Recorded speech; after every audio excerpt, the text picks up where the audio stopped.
The train doors were closing when she grabbed my sleeve and whispered, "Please don't get on." I had already missed 3 deadlines that week, my boss was waiting for me in another city, and this was the last train that could get me there before sunrise. Yet I stepped back. 10 minutes later, I would discover that missing the train had changed the direction of my entire life. My name is Daniel Mercer, and until that evening, I believed mistakes were simply mistakes. You made them, regretted them, and tried not to repeat them. I never imagined that one tiny decision on a crowded platform could lead me toward a truth I had spent years avoiding. The woman who stopped me was a stranger. She looked tired, frightened, and completely certain that I should listen. I had no reason to trust her. But sometimes life places a door in front of you without explaining why it matters.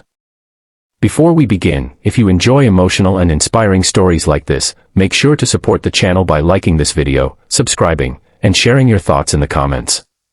Your support helps us bring more powerful stories of kindness, hope, and humanity. The station was unusually crowded that Friday night. Rain hammered the glass roof, umbrellas dripped onto the tiled floor, and the departure board kept flashing delays in angry red letters. I stood beneath it with one hand around my suitcase handle and the other gripping my phone.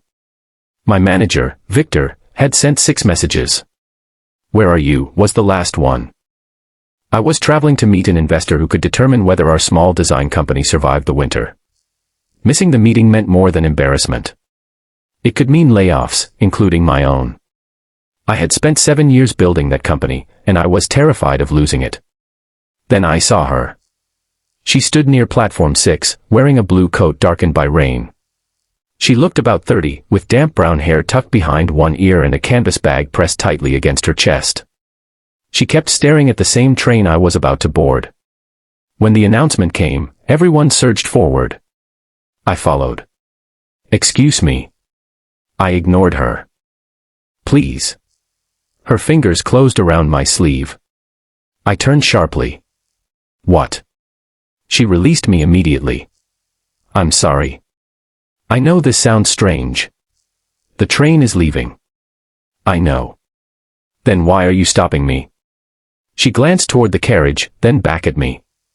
Her voice dropped. "Because I think you shouldn't be on it." I almost laughed. "Do you know me?" "No." "Then how could you possibly know where I should be?" "I don't." She swallowed. "I only know what I saw." Before I could ask another question, the doors chimed. She looked terrified. "Please," she said again. The doors closed. The train moved. I watched its red lights disappear into the rain. For several seconds, neither of us spoke. Then I noticed her hands trembling. "What did you see?" I asked. She looked at the empty tracks. "My name is Lena." "Daniel." "I know." That stopped me. "How?" She opened her canvas bag and pulled out a folded newspaper clipping. She handed it to me. The headline was 6 years old. "Local teacher dies saving students during school fire." Below it was a photograph of a man I recognized instantly. My father. My throat tightened. "That's my father," I whispered. "I know." I stared at her. She pointed to the small photograph beneath the article. It showed a group of children standing outside the burned school. One little boy was being carried by a firefighter. "That's my younger brother," she said. I looked at her face again. "You were there?" She nodded. I was 14. The station seemed suddenly quieter. My father had died before I could tell him I was proud of him. For years, I had carried a complicated anger because he had been away so often, volunteering at schools and community centers while my mother struggled with bills at home.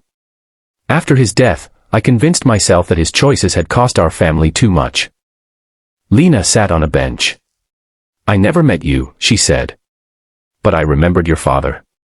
He went back inside when everyone else was outside. He saved people. He saved my brother." I sat beside her. "Why are you showing me this?" She looked down at her hands. "Because I spent years trying to find you." I felt a chill. "Why?" "Because I owed him a thank you." She told me her brother, Noah, had survived but suffered a serious injury. Their mother died 2 years later, and Lena became his guardian while still barely an adult herself. They moved between relatives, rented rooms, and shelters. Life became a long series of problems. "Your father visited us after the fire," she said. "He brought groceries. He helped with Noah's school paperwork. Then he disappeared from our lives. He never told me. He probably thought you were too young." I looked at the clipping. "Why find me now?" She hesitated. "Because Noah is sick." Her voice cracked. "He needs an operation. We finally found a specialist, but we're short on money. I contacted the charity your father worked with.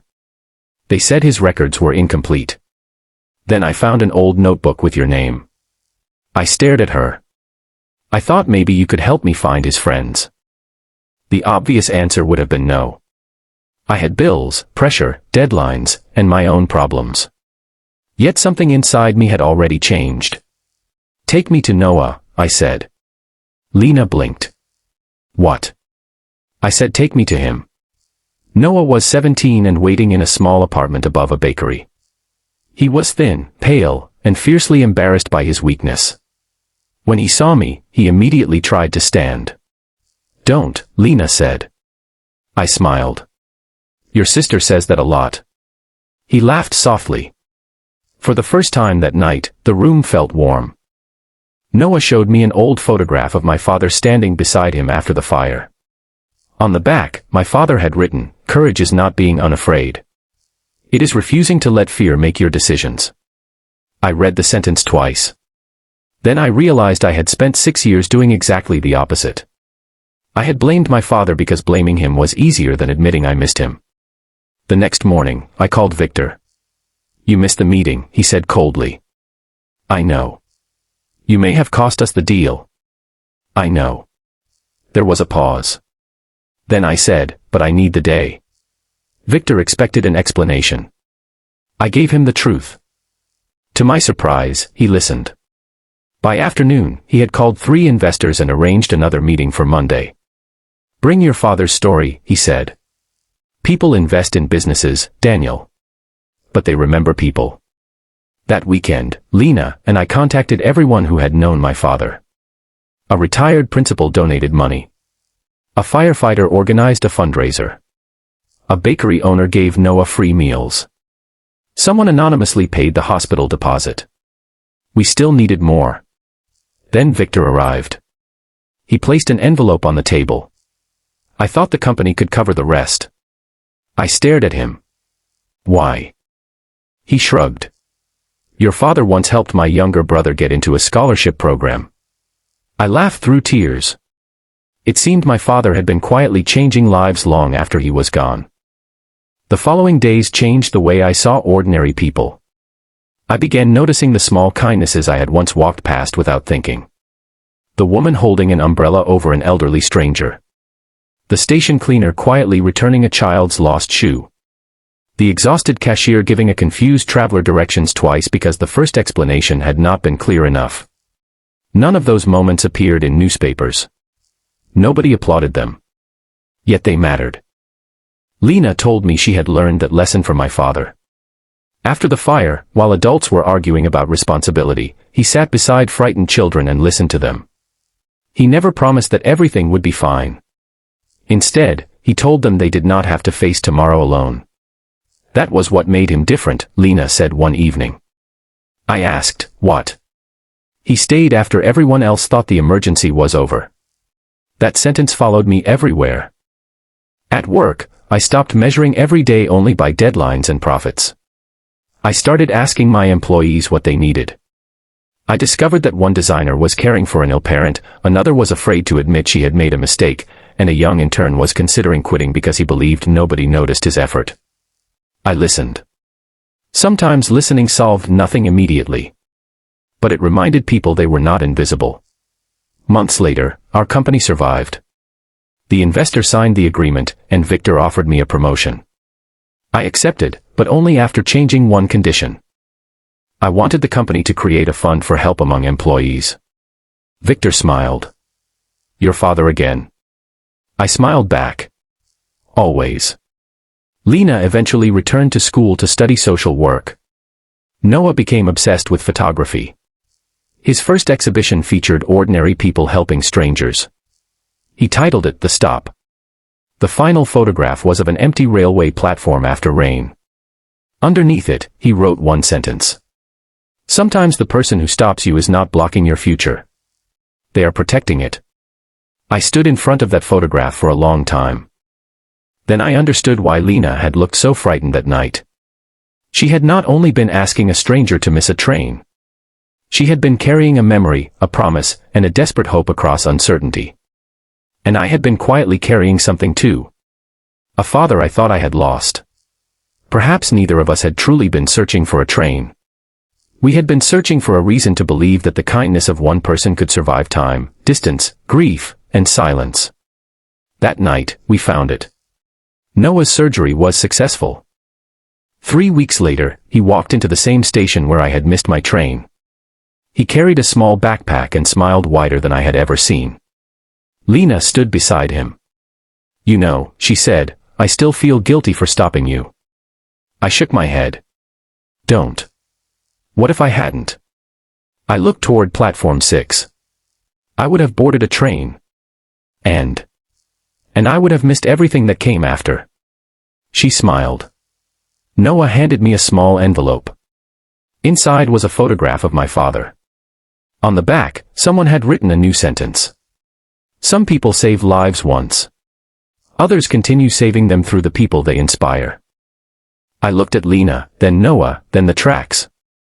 For years, I had believed the most important moments in life were the ones we planned perfectly. That night taught me something different. Sometimes the wrong train is the right road. Sometimes a delay is not punishment. Sometimes a stranger interrupts your plans because your life is quietly asking you to look somewhere else.